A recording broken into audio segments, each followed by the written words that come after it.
مولانا صاحب، ایک بڑا پاکستانی سیاست کے اندر اہم کردار اسٹیبلشمنٹ کا ہے۔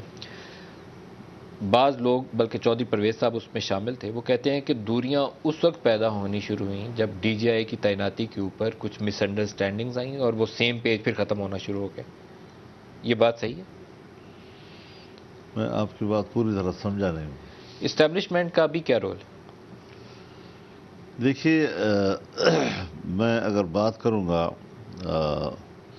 25 جولائی 2018 کی انتخابات کے نتائج، تو اس پر ہم نے کبھی کوئی ڈھکا چھپا موقف نہیں دیا۔ ہم نے سر عام کہا کہ اس کا ذمہ دار کون ہے۔ اسٹیبلشمنٹ پاکستان کا ایک جزء لائن فک ہے، اور وہ ہر وقت بیوروکریسی ہو، یہ ساری چیزیں مملکت اسی سے چلتے ہیں۔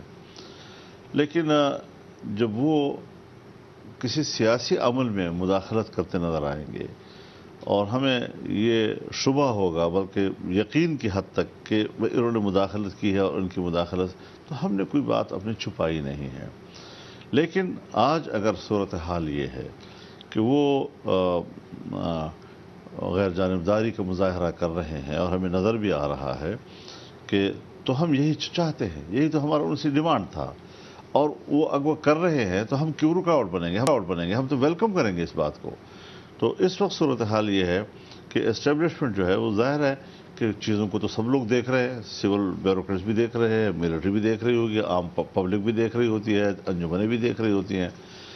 تو وہ ساری صورتحال پر یقیناً ان کی نظر رہے گی، لیکن سیاسی لوگ اس وقت اپنے فیصلے کر رہے ہیں، بغیر کسی پریشر کے کر رہے ہیں، بغیر کسی دباؤ کے کر رہے ہیں۔